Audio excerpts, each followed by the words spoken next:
whoever is in power by then, the House of Commons will vote in favour of a successor to Trident. Alistair Buncombe, Sky News, Westminster. Well, let's get the views now of Dr. Liam Fox, the former Defence Secretary and Conservative candidate, who joins us now from Bristol. Thank you very much for being with us. Labour have said today that they will ensure there is a nuclear-armed submarine at sea at all times, and that their expert advice is that that requires 4 submarines. So where is the difference with Conservative policy? Well, the difficulty, of course, is with the political arithmetic. It's very clear that if Labour lose a lot of the Scottish seats, which does look likely, then the SNP are likely to be a potential coalition partner for them. They have said not only do they want nuclear weapons out of Scotland, they want the entire United Kingdom to be without nuclear weapons. That poses a risk for a future potential continuation of our nuclear deterrence, which is extremely important at a time when you're seeing a resurgent and aggressive and expansionist Russia. It doesn't, though, does it? Because in those circumstances, we can assume that a Conservative opposition would vote with a Labour government to maintain the nuclear deterrent.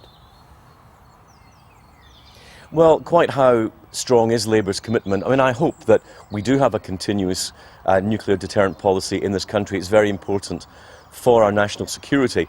The New Statesman surveying Labour candidates said 75% of them are against Trident. In fact, 55 of them have come out and said they wouldn't support a renewal of the deterrent programme. I accept that there are people in Labour who are opposed to this policy, but all I'm saying, on past precedent, you personally, in those circumstances, if you were in opposition and the vast majority of your Conservative colleagues would vote with a Labour government to renew the nuclear deterrent, wouldn't you? Well, I think the safest way, of course, is to have a Conservative government that believes in the concept of nuclear deterrence. And I was interested that you said that Labour today were now saying that they would have 4 submarines committed to the programme, because this morning one of their spokesmen was saying they would have... Yes, we've had a different number. We've had 3 today, we've had 4, we've had around 4.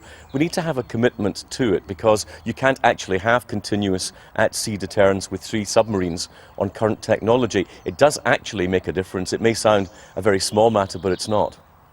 Would you accept that this is pretty low politics, talking not about what Labour is promising, but what their alleged potential coalition partners, the SNP, are saying, and then rounding it off with a personal attack on Ed Miliband? Well, I find, this idea that no politicians ever get into political personal comments. And when I've heard all the comments about George Osborne and David Cameron from the Labour Party for the last several years, leaving that aside, I think that what you have here is a situation where the electoral arithmetic says that Labour couldn't govern alone. They would require the SNP to back them up. The SNP don't want a nuclear deterrent. It's a fairly simple commitment. The Conservative Party has made very clear that we will commit to 4 submarines. We will pay for the upgrade, and these numbers being bandied about are nonsense. We estimate it's about 25 billion over 25 years, which doesn't sound like a lot of money for protection from nuclear blackmail compared to 9 billion for the Olympics for 3 weeks. So people really need to try to get the priorities right. It's a very dangerous world. Other countries out there are trying to get nuclear weapons. We're potentially prone to nuclear blackmail. The only way we can prevent that is to have a continuous at-sea deterrent. It's the only way to make it work. The Liberals' idea, of course, is quite bonkers, that you would only have a partial deterrent and wheel it out when international tension got worse. That seems to me to be the craziest policy of all. But what we must have is a continuing defence nuclear posture for the United Kingdom. Mentioning the Liberal Democrats, your coalition partners, isn't it true that one of the failures of this government from a Conservative perspective has been that you would like to have made this commitment to the nuclear submarines already, but you had to postpone that to gratify your Liberal Democrat partners?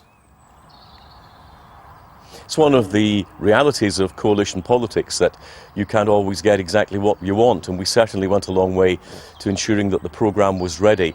Should we be able to press the button immediately after the election? Our manifesto is going to make very clear our commitment to that, and the public will have to decide in a very dangerous world who they actually think is going to be more responsible with their national security. I'm very glad that we've got into this debate today, because I was beginning to wonder whether international affairs and national security would form part of this election, and I think it's getting the voters a very clear choice. Yeah, but the point I'm making is that you, as Conservatives, might end up reforming the coalition with the Liberal Democrats, and you might not be able to deliver on what you're saying today about the nuclear deterrent because you'd have to buy them off.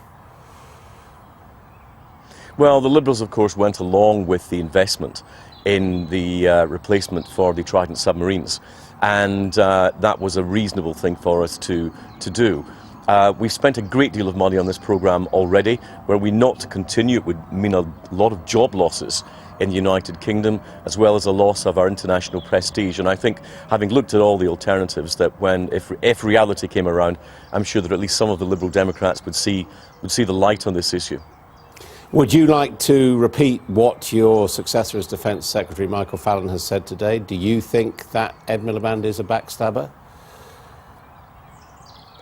I think the question that he put was very legitimate. Would Labour be willing to give up something that a lot of their MPs don't like anyway in order to get the keys to number 10? Now, whatever the answer to that question is, it's certainly a risk for the British people, and it's something that voters will want to have in mind when they go to the ballot box on the 7th of May. What? So you're saying you think he is a backstabber? I think it's a question that is perfectly legitimate. Is the Labour Party and the Labour leader, would they be willing to trade away in a deal with the SNP our nuclear deterrent simply to get the keys to number 10? I wouldn't like to have to gamble on that answer. OK, Dr. Fox, thank you. We can get much more on all the stories we're covering here tonight as we broadcast them on social media. If you follow Sky News Tonight.